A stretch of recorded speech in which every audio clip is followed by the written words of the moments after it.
Ayo, siapa yang ingin hidup bahagia bebas dari penyakit? Makanya mesti rajin olahraga sebagai langkah awal menerapkan pola hidup sehat. Tak perlu yang sulit-sulit kok. Contohnya dengan jogging atau lari. Saya sendiri juga lebih memilih lari karena selain murah meriah, namun sangat besar manfaatnya bagi kesehatan tubuh. Dengan modal minimalis, saya bisa melatih kekuatan jantung dan membakar lemak dalam tubuh.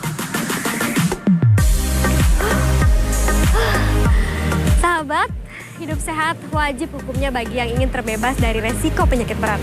Dan tidak hanya dengan berolahraga, kita juga harus imbangi dengan makanan-makanan sehat. Makanan sehat pun bisa dijadikan peluang usaha yang menjanjikan. Yuk kita kenali lebih dalam selengkapnya hanya di Merajut Asa.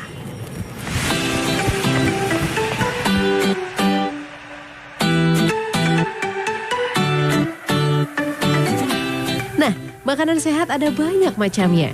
Salah satunya ya sayuran organik. Sayangnya harga tanaman organik lebih pricey. Yap, memang relatif lebih mahal dibanding sayuran biasa.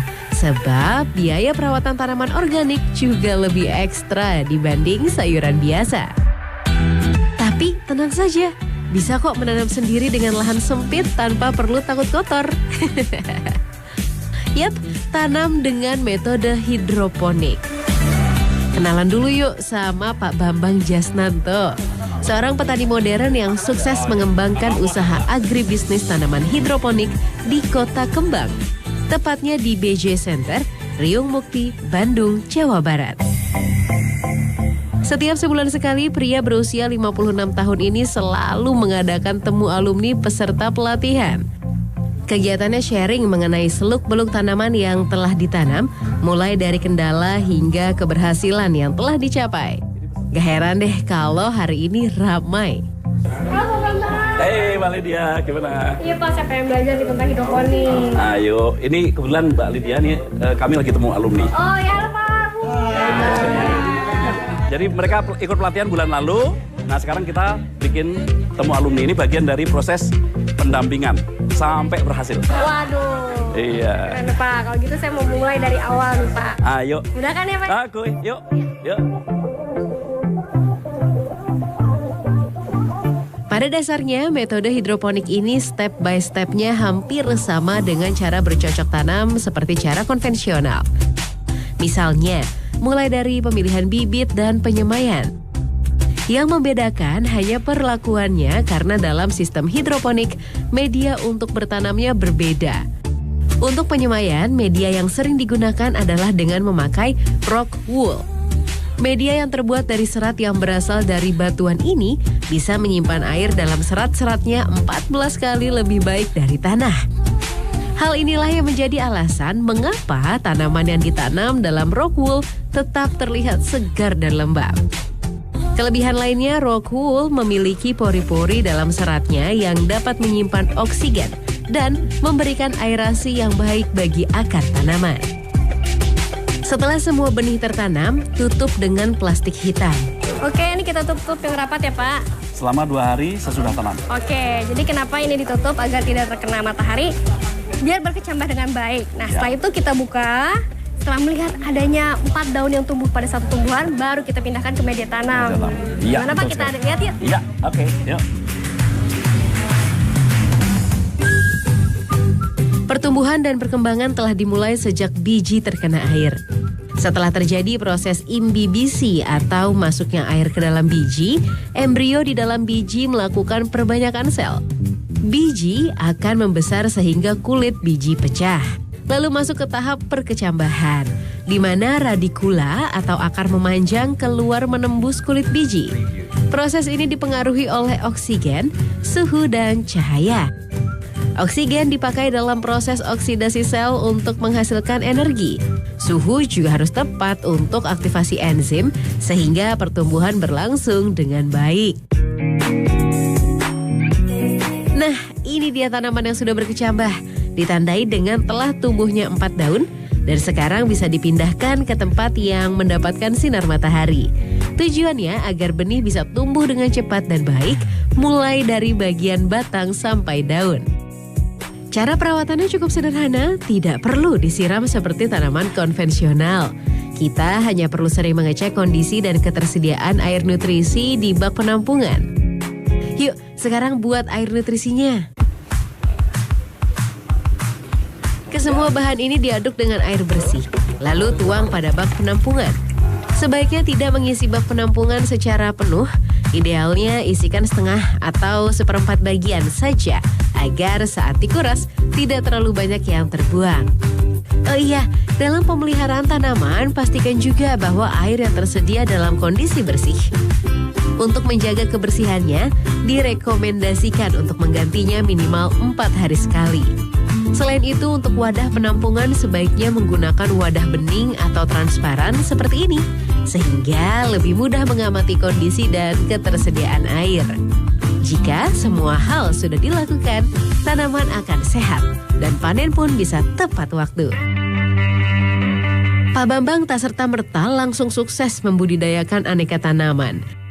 Sebelumnya berbagai metode pernah ia coba, namun tak memperoleh hasil maksimal. Metode penanaman hidroponik dipilih pria kelahiran Karanganyar, Jawa Tengah ini karena caranya yang mudah tetapi hasilnya memuaskan. Selain itu, cocok tanam cara ini tidak boros bibit serta tingkat keberhasilan panennya mencapai 99%. Pak Bambang pun tak pelit ilmu. Keberhasilan ini ingin ia tularkan kepada warga sekitar. Ia pun memilih untuk membuka pelatihan yang diadakan 2 kali seminggu. Uniknya, tak ada biaya tertentu yang ia patok untuk melakukan pelatihan. Bahkan beberapa kali, ia juga melatih warga kurang mampu tanpa dibayar. Khusus untuk pelatihan rutin, pesertanya datang dari beragam profesi, baik tua maupun muda yang peduli akan kesehatan yang dimulai dari makanan. Memang tujuan kami banyak sekali, termasuk memberikan kontribusi oksigen pada alam. Bayangkan kalau semua orang Indonesia nanam 5 cabai aja, 5 cabai, 5 tomat, apalagi 5 terong, itu setiap hari nyambel sudah nggak perlu pergi ke pasar.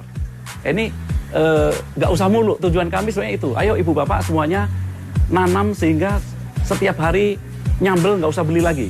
Mengurangi kos dapur itu sudah luar biasa. Kalau kali 250 juta orang Indonesia, ini berapa triliun kan gitu.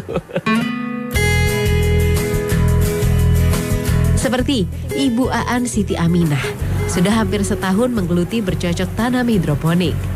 Dimulai ketika ibu 4 anak ini mengetahui bahwa ia divonis menderita kanker payudara, akhirnya ia mengambil langkah untuk mengubah pola hidup dan mengonsumsi makanan sehat, utamanya sayuran. Hal ini pula yang mempertemukan wanita berusia 53 tahun ini dengan Bambang dan mengikuti pelatihannya pada April 2017. Tujuan awalnya hanyalah untuk memenuhi kebutuhannya akan sayuran sehat. Hingga kini, ia menjadi pemasok sayuran segar di tukang jualan sayuran keliling. Hasil bersusah payahnya kini terbayar sudah. Meski materi bukan segalanya, tetapi penghasilannya dari hidroponik cukup untuk kebutuhannya sehari-hari. Yang merasa saya menikmati, sangat saya nikmati dari menanam dengan cara hidroponik ini, itu mulai dari awal, yaitu dari mulai semai, melihat sprout, Masya Allah itu indah sekali gitu. Kemudian dari sprout tumbuh beberapa daun, kemudian berhasil tumbuh besar gitu. Alhamdulillah sangat bangga, terutama yang paling bangga sekali adalah menghasilkan uang. Kehidupan menjadi lebih baik karena suami tercintanya pun mendukungnya dengan bersama-sama membesarkan kebun yang ia bangun di belakang rumahnya. Ditambah lagi, kini kondisi kesehatannya membaik karena menanam dan mengonsumsi makanan hidroponik. Dengan memakan tanaman hidroponik organik ini, tubuh saya serasa lebih fit ya, lebih stabil.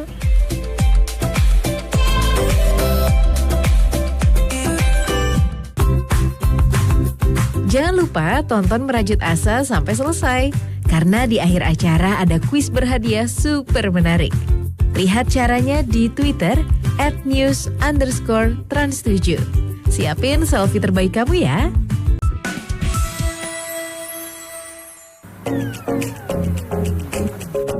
Beruntungnya, saya bisa menemui Ibu Aan hari ini untuk membuat pestisida alami di kebun halamannya di kawasan Panjilukan, Bandung. Wih, jadi penasaran nih. Oke, jadi meskipun tanaman ini hidroponik, tapi tetap saja hama tak bisa terhindari. Jadi kita harus punya cara untuk menanggulanginya. Salah satunya adalah cara yang alami. Betul sekali, pembuatan pestisida nabati sangat mudah sekali dan bahan-bahannya pun sangat mudah dicari, ada di sekitar kita. Oke, kalau gitu langsung kita buat. Seperti ini nih bahan-bahannya. Serai mengandung citronella. Daun sirsa kaya akan senyawa kimia dari golongan ananoin dan resin. Sedangkan bawang putih memiliki kandungan tanin, minyak atsiri, dan dialil sulfida. Di mana kesemua bahan ini mampu mengendalikan beberapa jenis organisme pengganggu tanaman, baik itu hama serangga, ulat, bakteri, maupun jamur patogen. Cara kerja pestisida nabati sangat spesifik, yaitu merusak perkembangan telur, larva, dan pupa. Dapat mengganggu komunikasi serangga, menyebabkan serangga menolak makanan, menghambat reproduksi serangga betina, mengusir serangga, dan menghambat perkembangan patogen penyakit. Ya, setelah disaring, kemudian difermentasi selama 1 malam. Oke, lama dong Bu ya? Iya, tapi nggak lama juga lah. Tapi Ibu udah ada yang jadi? Ada yang sudah siap.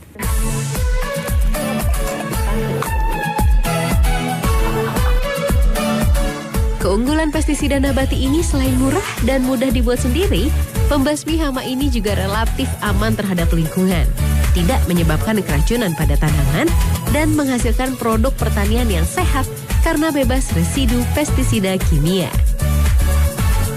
Oke, udah semua Bu. Ibu terima kasih banyak ya sudah mengajari saya membuat pestisida nabati. Pria yang pernah menjadi dosen musik di Universitas Pendidikan Indonesia Bandung ini pun berhenti bekerja dan memutuskan untuk mulai mempelajarinya dengan ikut pelatihan pada awal tahun 2017. Wah, lagi ngapain? Asik banget ya kayaknya. Semua ini berawal dari ketertarikannya melihat sang istri senang menanam sayuran hidroponik. Dan cara ini juga tengah menjadi gaya hidup masyarakat kini. Karena dengan hidroponik itu banyak sekali manfaatnya ya. Yang jelas hidroponik itu bersih, hemat tenaga, hemat waktu, hemat dalam banyak hal, gitu kan. Tidak kotor-kotor. Kemudian tanamannya itu bisa dipindahkan dari tempat satu ke tempat lain mudah. Kalau di tanah dipindahkan, stres bahkan mungkin mati. Kalau hidroponik dipindahkan tidak ada masalah. Sedikit demi sedikit ilmu yang ia dapat diterapkan hingga akhirnya hidroponik menjadi kegiatan kegemarannya. Meski demikian, pria beranak 4 ini tak melakoninya sebagai hobi belaka, melainkan mata pencaharian sekaligus aksi sosial mengajak semua kalangan untuk peduli kesehatan dengan makan makanan sehat dimulai dari menanam. Penanaman sampai perawatan sudah. Bagaimana dengan wadah tanam? Nggak perlu berpikir sulit ya, karena caranya sangat gampang. Untuk membuat instalasi hidroponik ini ternyata cukup mudah dan barang-barangnya dapat kita temui di sekitar kita. Seperti yang ini ya Pak ya? Iya. Gimana kalau kita langsung buat aja? Siap, Neng. Bersama satu dari 500 lebih alumni BJ Center lainnya, yakni Tisna Herawan, saya diajarkan untuk melubangi terlebih dahulu paralon ini. Pada pembuatan lubang perlu juga menyiapkan alat pelubang mesin bor dengan ukuran yang sama seperti diameter net pot. Beri jarak per 15 cm pada setiap lubang agar ketika tanaman tumbuh besar tidak akan berhimpitan dengan tanaman di sebelahnya. Pegangin Pak ya. Ya, siap.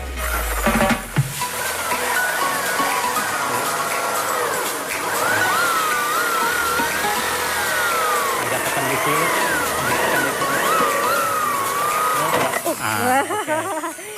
Bisa kan? Selesai nih Pak. Iya. Tuh. Alhamdulillah. Neng Lydia aja bisa ini gitu. Iya. Saya aja bisa, pasti Ibu Dirma juga bisa. Ternyata lebih mudah gitu ya. Agar dapat menampung air, tutup lubang sisi kiri dan kanan dengan penutup paralon yang telah diberi lem.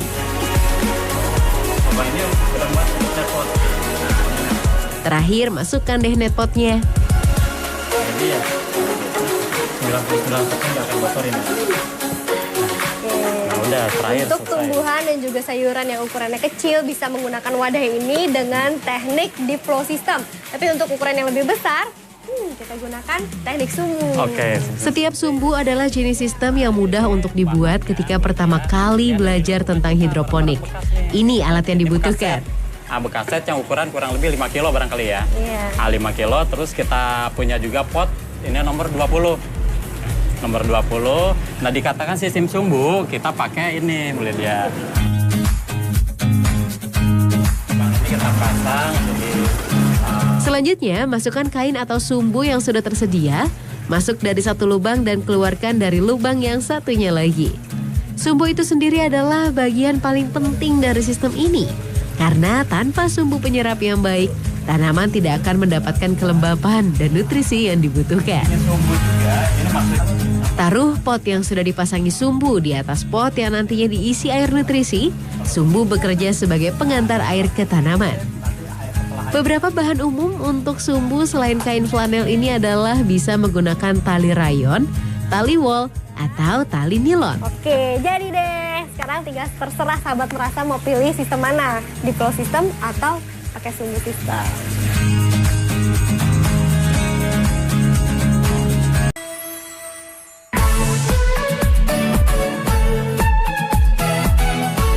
Tak hanya Bambang Jasnanto saja yang bergelut di bidang tanaman hidroponik. Di Bandung ada juga Dwi Puspita Pangastuti yang sukses menyulap tanaman organik menjadi indah dipandang dan enak di perut. Gak percaya nih? Ayo ikut saya ke kedainya yang terletak di daerah Ciumbulit. Menu yang ditawarkan restoran yang telah dibangun sejak tahun 2007 ini merupakan menu sehat. Artinya makanan yang disajikan diolah menggunakan bahan baku organik. Wita, Hai, apa kabar? baik. Bu, saya pengen nih belajar mengolah sayuran organik yang praktis tapi tetap enak. Oke. Bahan baku yang kami sedang uleni ini terdiri dari tepung terigu, gandum utuh, herbal pegagan, butter herbs, ragi, dan air. Pada dasarnya tujuan menguleni ini untuk memperkuat protein gluten dalam adonan agar terbentuk tekstur dan bentuk roti yang bagus dan enak. Dengan adonan yang diuleni dan dibuat dengan sempurna, diharapkan nantinya hidangan yang dibuat akan lebih lezat. Karena terdapat ragi di dalamnya, setelah bentuk bulat, diamkan adonan hingga mengembang. Siapkan sayuran organik yakni selada, wortel, kol ungu, kol putih, timun, pagoda, dan horenzo dicampur dengan dressing mayo rosella. Sayuran yang tidak dimasak ini merupakan pengolahan baik untuk dikonsumsi karena nutrisi masih utuh. Tanaman organik atau tanaman hidroponik, terutama sayur dan buah, paling bagus disantap dalam keadaan mentah. Dalam arti tidak usah dimasak, asal sudah dicuci bersih. Vitamin-vitamin tertentu, misalnya vitamin C, itu jauh akan berkurang. Oh iya, jika bun yang telah mengembang, jangan lupa dikukus ya biar matang. Wanita lulusan ITB jurusan seni rupa ini mengangkat bun atau bakpao sebagai menu utama di kafenya. Alasannya, bun merupakan kuliner yang sangat populer dan disukai baik anak-anak maupun dewasa. Dengan basic menyukai seni, perempuan 43 tahun ini bisa memberi tampilan menu biasa menjadi istimewa. Disajikan dengan sayuran, daging ayam tumis, saus keju, wijen hitam, dan parsley kering. Otodidak, karena kan zaman sekarang mah banyaknya literasi, kemudian bisa cari di mana-mana. Cuman memang dalam tanda kutip saya berguru pada teman-teman yang memang expert di situ gitu. Ketika makanan organik disentuh sama orang aja, aduh ini gimana ya, kayaknya nggak menarik. Tapi dengan sentuhan seni, ada estetika dan lain sebagainya, makanan ini menarik dan makanan ini bisa jadi layak dikonsumsi. Kebanyakan orang yang terjun di usaha restoran organik berangkat dari pengalaman pribadi, seperti halnya Ita, begitu sapaannya. Karena sempat mengajar pada lembaga yang ia dirikan khusus anak-anak, ia tergerak untuk memotivasi anak untuk mulai makan makanan sehat. Sebelum ia mencontohkan, ia mulai dulu dari diri sendiri.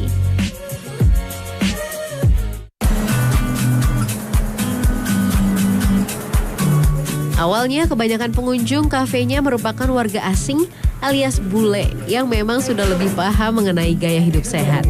Lalu kini sudah lebih banyak peminatnya berkat mempromosikannya lewat media sosial.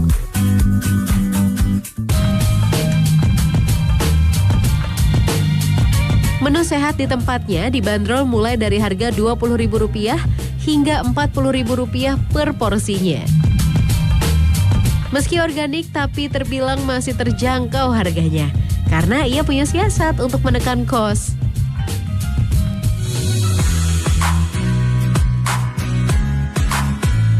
Yuk beralih ke pola hidup sehat dengan mengonsumsi makanan organik tanpa pestisida kimia. Bisa itu hidroponik maupun konvensional. Karena dengan memakannya tubuh kita menjadi lebih fit loh. Nasi aku pakai ini, Pak. Ini sayurannya renyah, Bu. Ingin hidup sehat? Pasti semuanya jawab iya. Namun sayangnya hanya beberapa saja yang beralih dan juga konsisten untuk tetap dalam pola hidup sehat. Seperti Pak Bambang Jasnanto dan juga Ibu Dwi Puspita. Tak hanya untuk mereka sendiri, mereka juga mengajak yang lainnya untuk peduli akan kesehatan dimulai dari makanan. Seperti mengkonsumsi makanan organik ini. Tak hanya nikmat, tapi juga bergizi.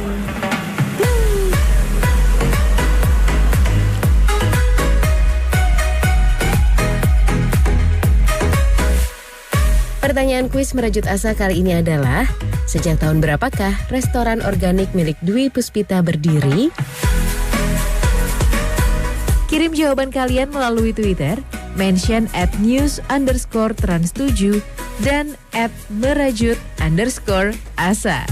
Sertakan hashtag kuis merajut asa dan kuis news trans7. Ada hadiah 2 voucher makan sepuasnya masing-masing untuk 2 orang pemenang. Semoga beruntung ya.